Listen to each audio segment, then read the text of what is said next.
Hello, hello, hello, and welcome to Nursing News You Can Use. I'm Tina Baxter, your host. I love coming live to talk to you every Wednesday at 5 o'clock. Welcome to those of you that are joining us on Nurse Shark Academy page on Facebook and the Baxter Professional Services page on Facebook and our Nurse Shark Academy YouTube channel. Thanks for tuning in. Hi, Asia. Great to see you here. We're going to talk about what's happening in nursing news, but the first thing we're going to talk about is our affirmation for today, and this is from the You Are a Badass calendar by Jen Sincero. It says, getting clear about what your unique purpose is can be the difference between living a happy, fulfilled life of abundance, choice, and expansiveness, or living in the restrictive veil pen of your own indecision and tired old excuses. In other words, make up your mind to do what you were meant to do and go for it. And then this is what I love. The next one who says, instead of spending time sitting around getting ready, jump in and go for it. So that's what I'm encouraging us to do today. Let's go ahead and get into the news because there's a lot to cover. So here's our first story. And this is from the Observer Dispatch. And it says 3 nurses named in Robert Brooks' investigation will not face criminal charges. One of the attorneys for the Robert Brooks family has confirmed that the 3 medical personnel initially named in the investigation are currently not facing charges. Those personnel are Nurse Kyle Dashnall, RN, Patricia Matos, and Abedin Himdovic, who were employed by a yet unknown private staffing agency to work at Mercer, according to the lawsuit. When asked why the 3 medical personnel are not having charges levied against them in Brooks' death, Elizabeth Mazer, a partner at Hughes, Sokol, Pierce, Resnick, and Dim, said she was not privy to Special Prosecutor William Fitzpatrick's decision, but had her own opinions as to why. There's a higher standard of proof to establish criminal liability against someone, she speculated. There's more to prove than in a civil case. Robert Brooks died choking on his own blood at Mercer Correctional Facility after 3 separate beatings, Fitzpatrick said earlier this month, when several of the correctional officers were charged in his death. Another correctional officer was also charged a few days later. One of the beatings was caught on body cams worn by correctional officers. And while the 3 medical personnel are not currently facing criminal charges, the 2 nurses who can be seen in the video standing by and watching the assault are being charged in the civil case. There were people with a constitutional obligation to intervene to prevent Robert Brooks from being unalive for so good reasons, Messier said, and they didn't do that. However, that 3rd medical personnel was not seen in video, and Mercer said they didn't have enough facts to understand that person's role in the beating. And so those are questions that I have. Nurses, think about this. You're in a situation, you depend on these officers for your safety while you're also in the prison. How do you respond to that? I mean, we would think that we'd want to, intervene, but, you're in a situation to where the officers are there and taking care of you. So there's a lot of questions to this. And what do you think? Do you think the nurses should be charged? And again, everybody is presumed innocent until proven guilty. But I just have some concerns that they're scapegoating the nurses that are there that aren't correctional officers. And so I don't know what the policy is. Are they allowed to even intervene in those cases? And what do you expect the nurses to do? They aren't trained police officers. So unless they're also officers. So there's just a lot of questions I have around this case. Again, my heart goes out to the family, though. That is horrific. And if that was the case, and apparently there's video evidence of it, I have not watched the video, but there's video evidence of this beating. And I think that's wrong. It should not happen. But again, I don't know. So what are your thoughts about it? Because I'm just concerned that, again, nurses are being caught up into something that maybe they have no way of stopping it. Okay. But again, I have not seen the video, but if so you've seen the video, let me know what you think.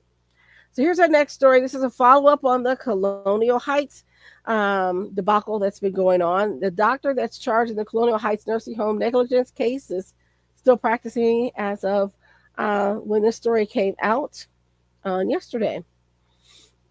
So Colonial Heights, Virginia.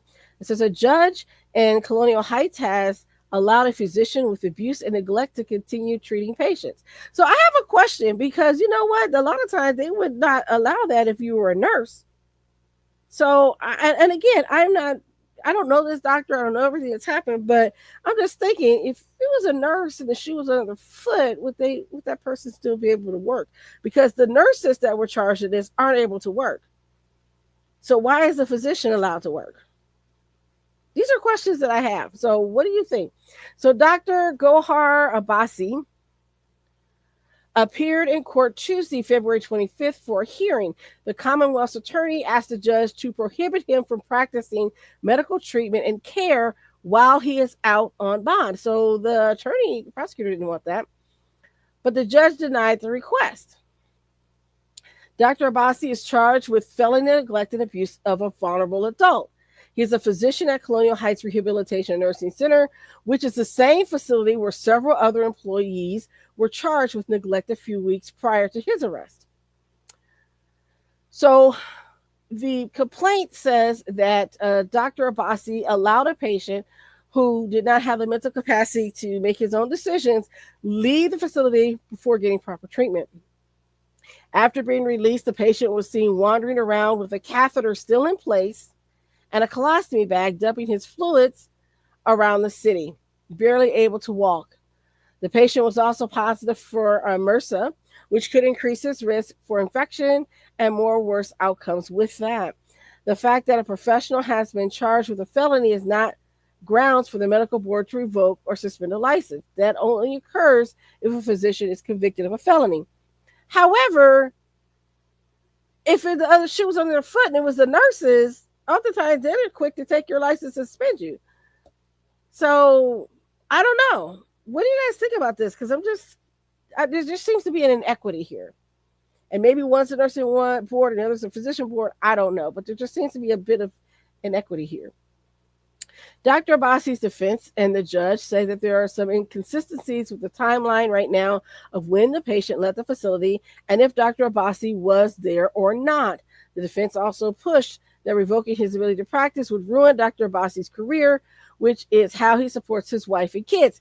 And again, I just want to say, what about those nurses that you arrested now are barring for being working nursing? What about their kids? What about their spouse? What about their family and their career?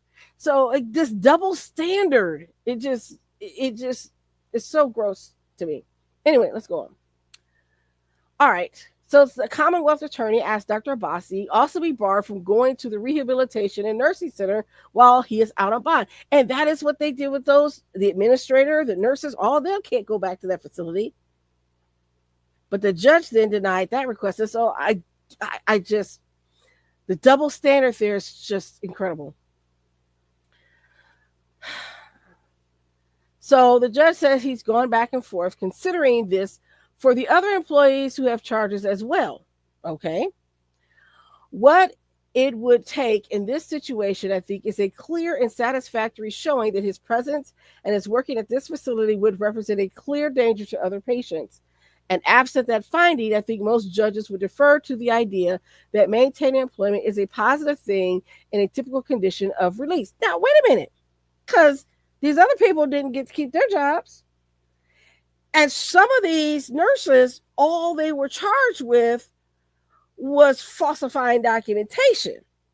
This isn't like letting a resident out with serious medical conditions and allow him to sign himself out when he's not medically capable to do so, legally capable to do so. And to me, I don't know. So you're saying that because they not accidentally, but they allegedly filled out some documentation that they, things happen when they didn't, you're going to hold that to a higher standard than that of someone who has a medical degree, who knows what the consequences of the condition would be, who allows a patient to leave against medical advice, who was not able to make that decision. That's my concern. Without notifying family, etc. That's my concern. And so this is why, and again, nothing against this doctor. I don't know this doctor. He may he again, because he's not been convicted. He could be innocent. He's presumed innocent. But I'm saying in this case, there's a big double standard, and I just don't like that idea of them continuing to do that. So the Commonwealth's attorney says more complaints came in after Dr. Abbasi's arrest. His defense team says that he has a clean record and no history of issues with patients in his past 25 or so years practicing. He previously worked as a physician at Riverside Regional Jail. The Commonwealth's attorney can try to repeal the judge's decision, which could lead to another hearing. So we'll see what happens. But again, it's that double standard that just doesn't sit right with me. But what do you think? Chime in, let me know in the comments. Okay. Here's another story. And if you are working in long-term care, just be aware of this. So this is more of like a public service announcement. Be aware of what's happening, what's going on. But apparently some frozen shakes, a lot of times we give people supplements in long-term care, help them maintain their weight. This is from CBS News. And these frozen shakes sold to nursing homes recalled after listeria outbreak linked to 11 deaths. At least 11 deaths have been linked to cartons of frozen shakes sold to nursing homes and long-term care facilities that are being recalled after an outbreak of listeria, the U.S. Food and Drug Administration said Friday. The supplemental shakes are labeled under the brands Lions Ready Care and Cisco Imperial, the FDA said. The shakes have made at least 38 people ill in 21 states, with 37 hospitalizations and 11 deaths. The outbreak includes cases dating back to 2018, but remains ongoing with 20 other cases reported in 2024 and 2025. The FDA's investigation into the outbreak is still underway.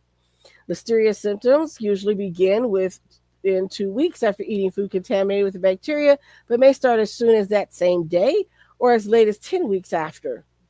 Mild symptoms include fever, muscle aches, nausea, vomiting, diarrhea. If a more severe form develops, symptoms may include headache, stiff neck, confusion, loss of balance, and convulsions. Listeria is most likely to sicken pregnant women and newborns, adults age 65 or older, and people with weakened immune systems. Anyone with these symptoms is encouraged to call their healthcare provider. So nurses, I'm just letting you know, check your stock, make sure you're not on the recall list for that.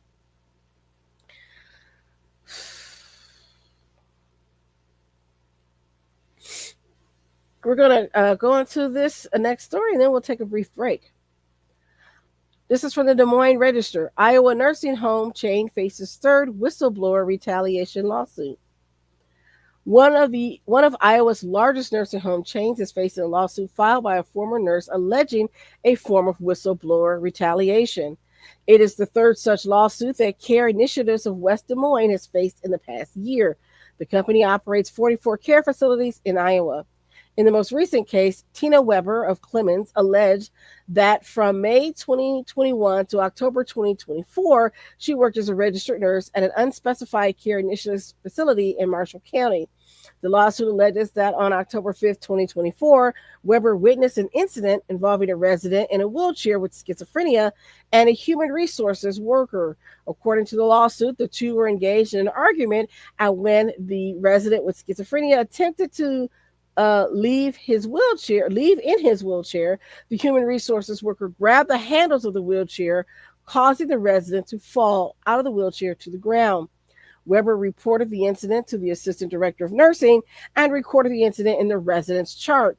The next day, Weber alleges the home's director of nursing texted Weber writing, quote, "Could you strike out original note and when putting in about the wheelchair, say she was assisting with the wheelchair and he put himself on the ground as she tried to de-escalate him and explained that he was not allowed to smoke and the policy." Wedger allegedly responded, "So not the truth." And so this is, again, something that happens. Be careful, nurses. This is how you get caught up in the falsifying of records, when you put things in there that did not happen or change what you put in. And this is all discoverable by audit trail. So Guys, don't do this. After the fact, that looks very suspicious. After the fact, you see that the chart has been altered. On October 11, 2024, an administrator allegedly asked Weber to change her account of the incident in the residence chart. Weber refused. Later that same day, the lawsuit alleges a corporate employee of Care Initiatives instructed Weber to change the residence chart so it didn't indicate that the resident's fall was the result of an altercation with the staff. Weber again refused, and the lawsuit claims she then reported the incident to state regulators who forwarded to the Iowa Department of Inspections, Appeals, and Licensing, which oversees nursing homes. 5 days later, a state inspector visited the nursing home to investigate the matter. The lawsuit alleges. The next day, the lawsuit alleges Care Initiatives fired Weber. And having been on the other side of some of this, of can you change your documentation and refusing to do so, be very, very careful with that.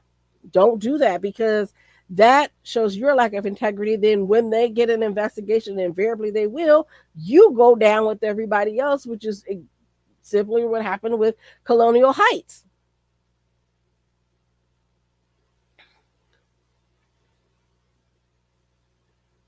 So Care Initiatives has yet to file a response to the lawsuit. The company did not respond to calls, obviously.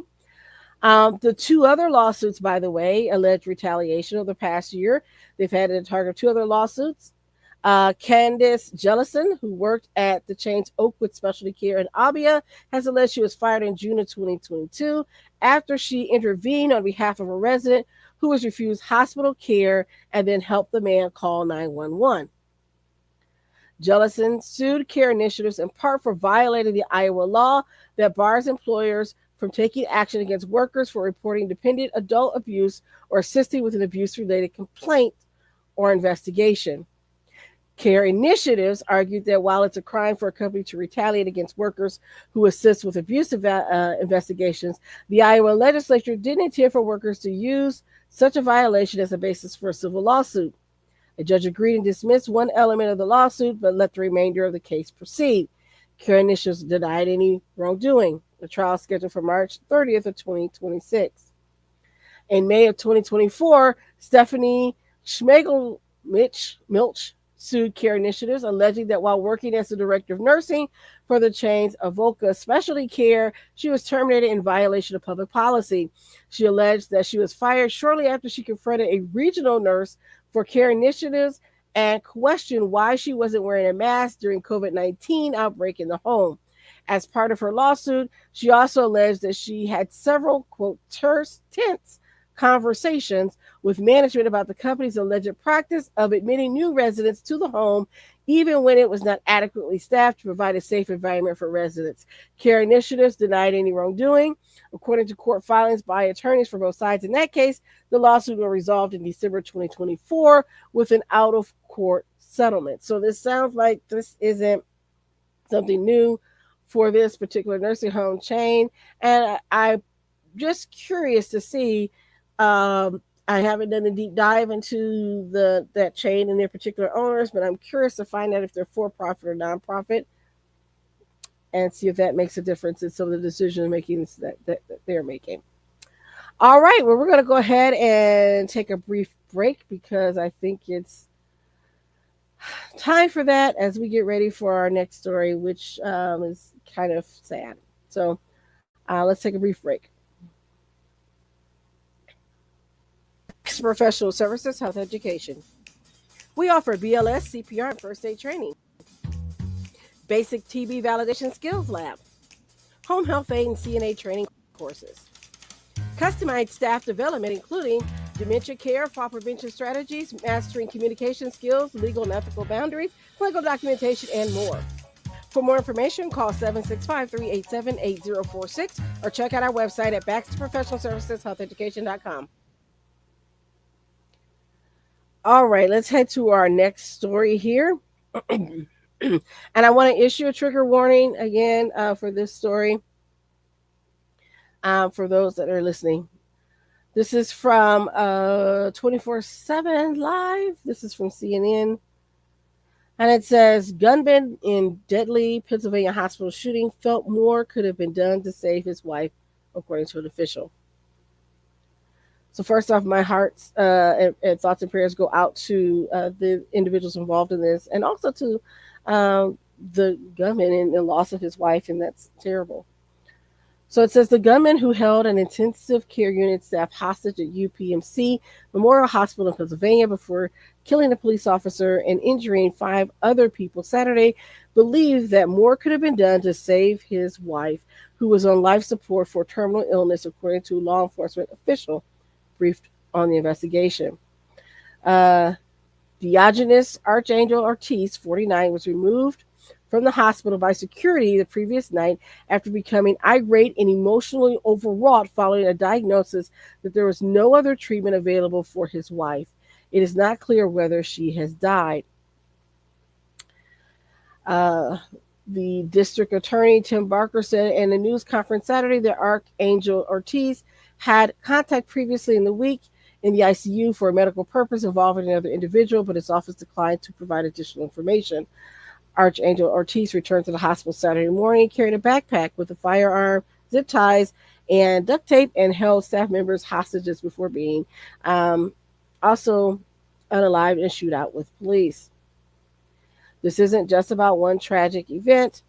It is about a system that is crumbling under neglect, according to Lester Mendoza, a physician assistant specializing in pulmonary critical care at UPMC, who says he spoke with the gunman several times while his loved one was receiving care at the hospital. I was there when we delivered the worst news imaginable to him, that his loved one was gone. I saw his devastation firsthand. In that moment, I truly did not see a monster. He was simply broken. This was a Facebook post that from the article is attributing to Mendoza. He also shared his perspective on issues plaguing the healthcare system, citing understaffed hospitals and overworked employees, as well as expensive medicines and supplies and long wait times for care, which is all the things that we've talked about on this show before. Um, it sounds like it was a very chaotic time. No patients were injured in the incident. An intensive care unit doctor, a nurse, and a custodian suffered wounds, and a fourth employee was injured in a fall. As of Sunday, they were all medically stable and progressing in their recovery. The gunman shot three officers, unaliving one who was later identified at West York Borough Police Department officer Andrew Duarte. So there, again, my heart goes out to the families that are all involved in this. But this brings up a larger issue because we talked last week about the nurse that was savagely beaten by a patient in the hospital. And now, as far as I know, she's still alive. This is what I'm understanding. But she may be blind for the rest of her life and has lost her eyesight because of this. And violence in healthcare is just going up. And there's more stories about this. So I wanted to share this with you. Um, so here's more information about this very issue.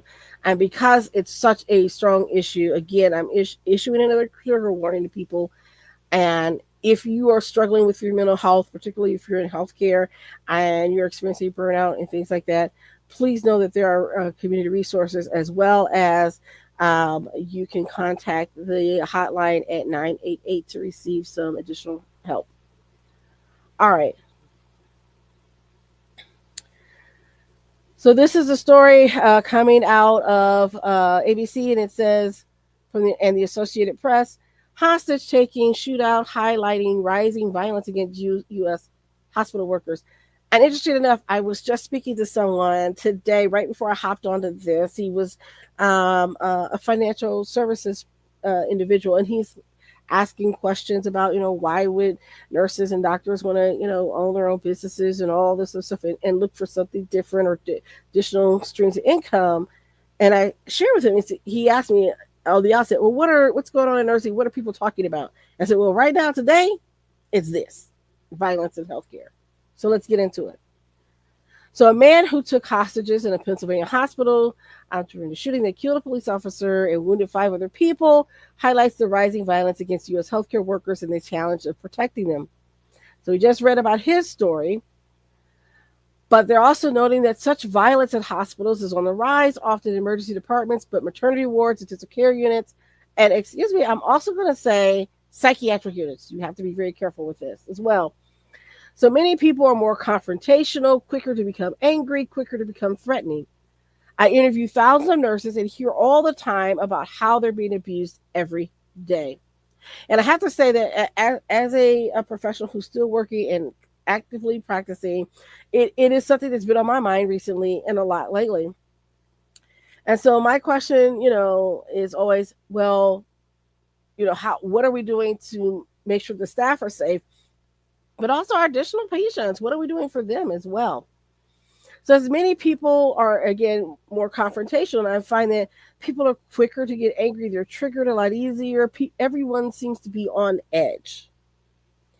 And take into the fact that you're bringing in bad news or someone, has a devastating illness, the stakes become even higher. It says in hospital attacks, unlike random other shootings elsewhere, the shooter is often targeting somebody, sometimes resentful about the care being given a relative or their own care. It tends to be somebody who's mad at somebody. Sim said it might be a DV situation or employees or ex-employees or all kinds of variables. And we've heard about the nurse supervisor who sent a nursing assistant home for the day, suspended her. She came back in and allegedly shot the woman in the face. We've heard about those stories. So it says at Wellspan Health, a nearby hospital where some of the victims were taken, Megan Fultz says she is worried about violence since she began working as a nurse 20 years ago. And this is something we didn't think about as much, not to the point of what we're seeing today. So it says, besides the fear of being hurt themselves, nurses fear leaving their patients unguarded. And again, this is something that I think about periodically. How do we make sure that we keep our patients safe as well?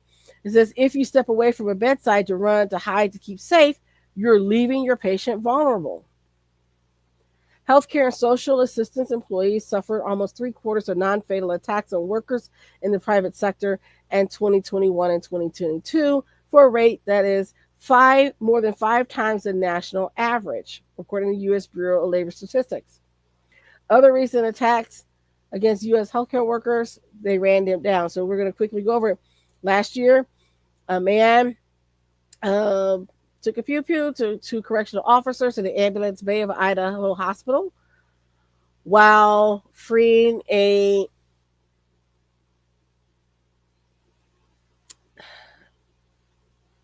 I don't want to really say this. Just it's really hard to say this one because I don't want any backlash on it. But this person belonged to an extremist group, and we'll leave it at that. In 2023, a gunman killed a security guard and wounded a hospital worker in Portland, Oregon. If you remember, we talked about that on the hospital's maternity unit before the police took care of things. In 2023, a man opened fire in a medical center waiting room in Atlanta, killing 1 woman and wounding 4. In 2022, a gunman killed his surgeon and 3 other people. If you remember that, we talked about that. In Tulsa, Oklahoma, in the medical office because he blamed the doctor for his continuing pain after the operation. And later that year, a man killed 2 workers at a Dallas hospital while there to watch his child's birth. If you remember that case, I think that one involved him bringing in a machete or something like that, if I remember correctly.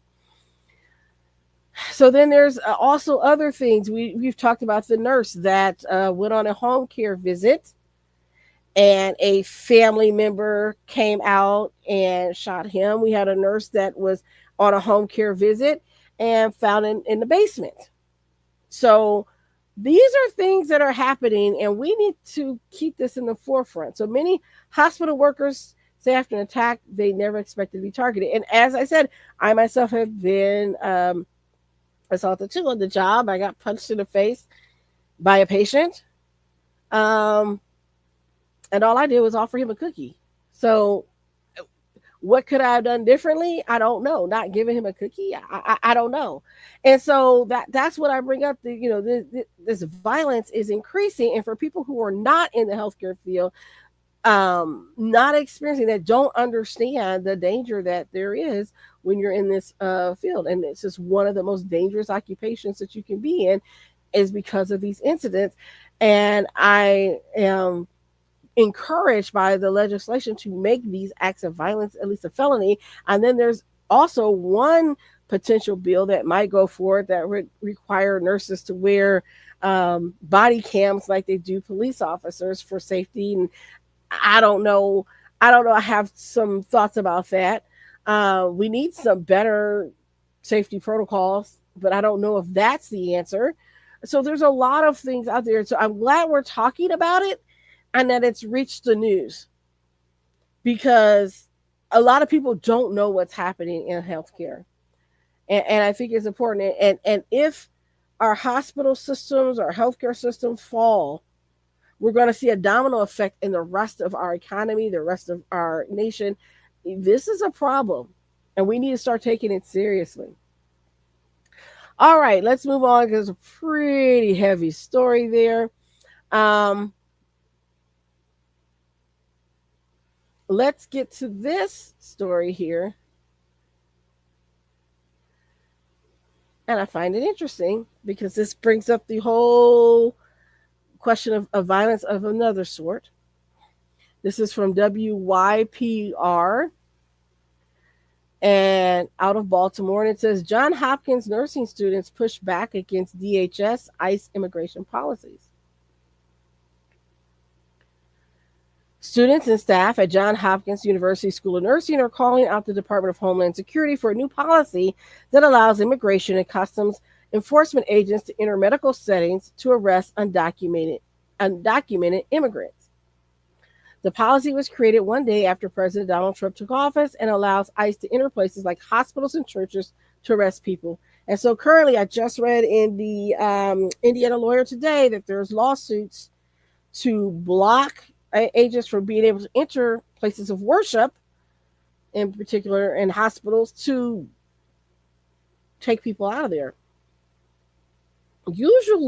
Typically that used to be a safe space, kind of a sanctuary. I mean, but now, and I have that same question for where I work. What happens if they show up to where I work? What do we do? And how do you balance the confidentiality and all that other stuff that we're supposed to have, particularly in the area where I work, for our patients, against this agenda? Where is the humanity in all of this? That's my question. Where is the humanity and common decency? Okay, so anyway, let's get on to it. So the approximately 150 people who signed the letter say that the administration's policy is antithetical to the oath they took to do no harm as medical providers, especially when medical care may not be available to undocumented people elsewhere. Although detainment centers claim to provide medical care, widespread accusations of neglect, unsanitary living conditions, and abuse make us doubt the institution's ability to maintain a humane environment. We couldn't even move nursing home residents during a hurricane to an appropriate facility and put them in a warehouse. What makes you think that they're going to take care of people that they don't deem to be actual human beings? Yeah. So it says, while it's unlikely that the DHS will respond, Oshani Bushaderi, a fifth semester nursing student who drafted the letter, says it still sends a message. We wanted to signal to the Baltimore community that there are people here that care about you, especially members of the community that are undocumented. We care about you. We want you to come in and seek medical care if you need medical care, and we want you to know that we have your back. DHS declined to comment on the letter. There have been multiple reports that undocumented people have been intimidated to seek medical care since the policy went into effect. Some have said they have to skip prenatal visits or skip medically necessary treatment. Baltimore Mayor Brandon Scott said last month he is exploring legal options for protecting residents from ICE. When asked specifically if the city would take proactive or counteractive measures to immigration enforcement actions at those sensitive sites like schools, Mayor Scott stressed, We look at every legal option that we have to protect our residents, period. And so my question is, because this is the argument that I hear from others that, they're like, they're just there to get rid of the bad people, the criminals, the cartel. This is what I'm hearing from people.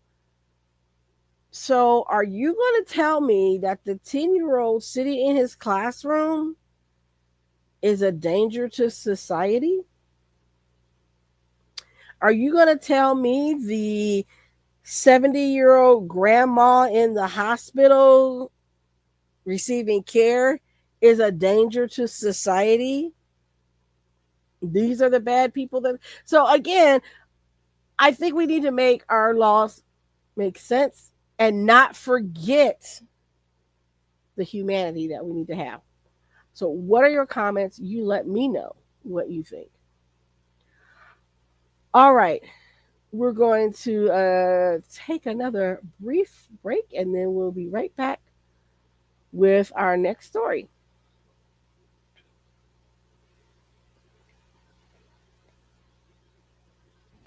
Nurses, are you burnt out, frustrated, looking for something new? Are you looking for more? Nurses, are you ready to feel the sun? You will dream big and expand your consciousness as an entrepreneur. Your nursing license is your key to freedom. Join the Nurse Shark Academy at the nursesharkacademy.biz today. All right, let's get to our next story here.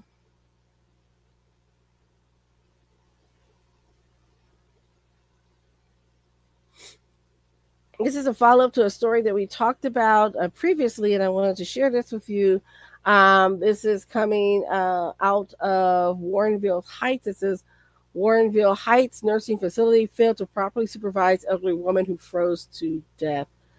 This is a terrible case. And then we talked about this previously about the nurse who was a new nurse um, who in Ohio that didn't have the thought to look for her. I don't know. Anyway, let's get into it. So it's an Ohio Department of Health survey found that the Avenue at Warrensville Care and Rehab Center failed to provide adequate supervision to prevent Alvera Muetti, 84, from leaving the facility, which resulted in immediate jeopardy and actually harm leading to death. The facility failed to have adequate and effective systems in place to ensure the residents' safety and supervisory needs were met, even though an assessment determined she was at risk of elopement. It is also revealed that one of the two doors she pushed open to get outside was equipped with an alarm, but staff said no staff members recalled or admitting deactivating the alarm or hearing any door alarm. The report also found two staff members failed to report that she was missing. A nursing assistant said he did not see her in her room at 4 a.m. on Christmas Eve, but forgot to tell his nurse. News 5's investigators previously reported that the nurse assigned to her room, Amber Henderson, waited 9 hours to report her missing. Henderson was charged with one felony account of involuntary manslaughter and two misdemeanors in the Bedford Municipal Court last month. Her case was bound over to Cuyahoga County, where it remains under investigation. News 5 reached out to the Avenue at Warrensville Healthcare and was Warrenville Heights and Rehabilitation Center and its parent company, Progressive Quality Care, about the survey Tuesday, but have not yet received a response. And so that is, again, an update on that situation, and more is coming out. So now we're saying the door either didn't alarm or somebody deactivated the alarm or the alarm was not working or something. They didn't report her missing for 9 hours. There's a lot. People, please protect yourselves. Okay. All right. And let's get to this last story. Last two stories. This story is coming from Inside Indiana Business. So right here in good old Indiana. And it says, as health or care organizations combat a nationwide nurse shortage, enrollment in nursing programs in Southwest Indiana is increasing. However, college representatives believe more faculty and clinical sites are needed to accommodate additional students and bridge the nursing gap. This is something I've said repeatedly. As a person who tried to start an LPN program, there aren't a lot of options for clinical sites. According to the Indiana Hospital Association, the state must graduate an additional 1,300 nurses annually until 2030 to meet the current healthcare needs of an aging population. Fortunately, the number of nursing students is rising steadily at Ivy Tech Community College Evansville, the University of Evansville, and the University of Southern Indiana. We have a lot of students who come to UE who are local in the regional area. They tend to stay around here and supply our hospitals with good, qualified nurses, said Katie Thomas, clinical assistant professor and chair of nursing at the University of Evansville. So the more interest we can drive in our local population and keep them in the area, it's going to help our workforce. Yet as enrollment increases, colleges can be challenged to find more instructors and clinical sites to train additional nursing students properly. There are multiple elements. You just can't automatically increase your enrollment by 50 or 60 students without these steps in place. The resources, said Jennifer Evans, Assistant Dean of Nursing and Associate Professor of Nursing at the University of Southern Indiana. Meanwhile, employers such as Deaconess Health System and Ascension St. Vincent's Evansville are finding creative ways to cover nursing shifts and putting efforts into recruitment and retention. Sarah Goldie, I'm assuming that's her name, I'm not sure, human resources generalist and nurse recruiter at Deaconess, says the biggest thing we have to do lately is find a different way of staffing. Staffing used to be simple. You would have your authorized hour people, you would have people work a little overtime, and then you would supplement it with your resource team. Now you have to find several ways to piece it together. So we'll see what happens. There's more to the story, so head on over to um, the news, and then you can check it out at Indiana Business. Again, you can check that out.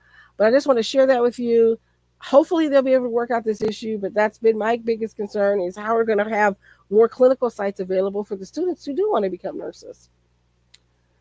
All right, and then this is our last story, and I thought this might be a little bit of good news, and I wanted to share it on a positive note. It's not necessarily a nurse making a difference, but it's someone who's making a difference in nursing.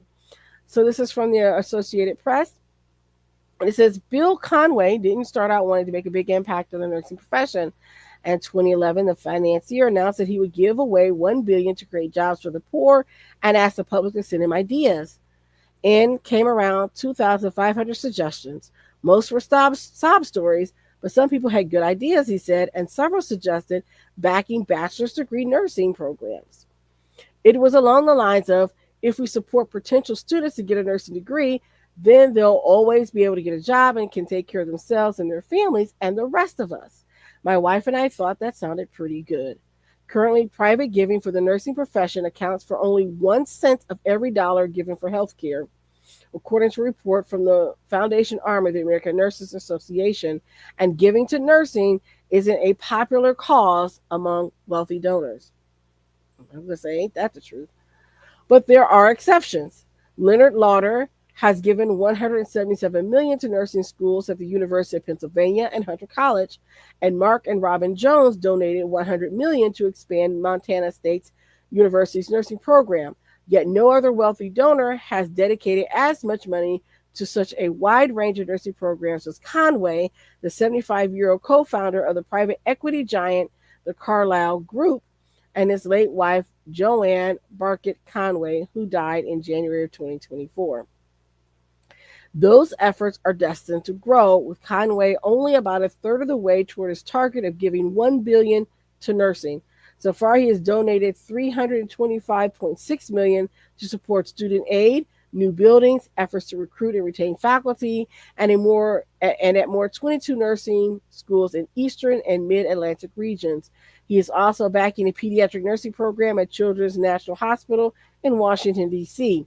Over the past decade, that money has helped produce more than 7,000 nurses.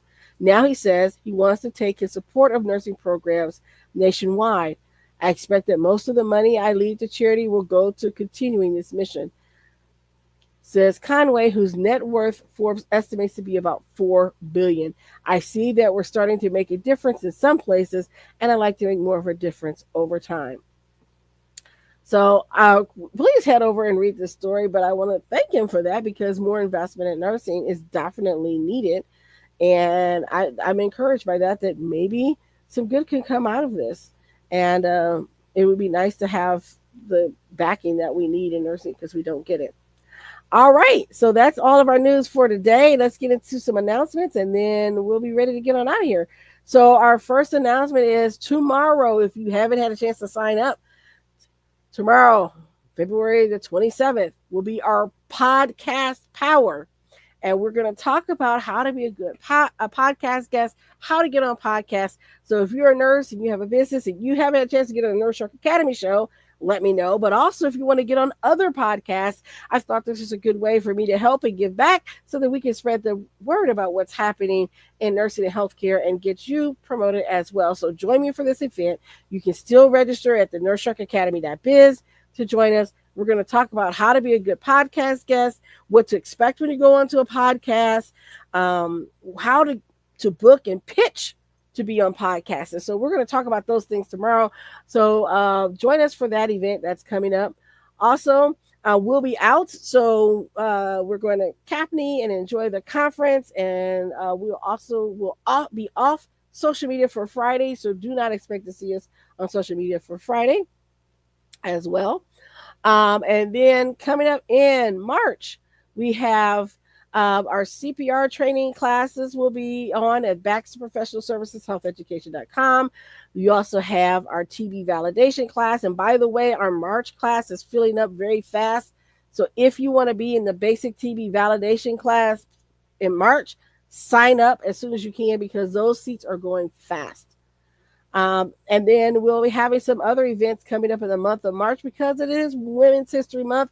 And you know what? We're going to continue to celebrate. Just as we celebrated Black History Month, we're going to continue to celebrate, and no matter what anybody says. So join us for this, and we'll see you next time. Bye-bye for now.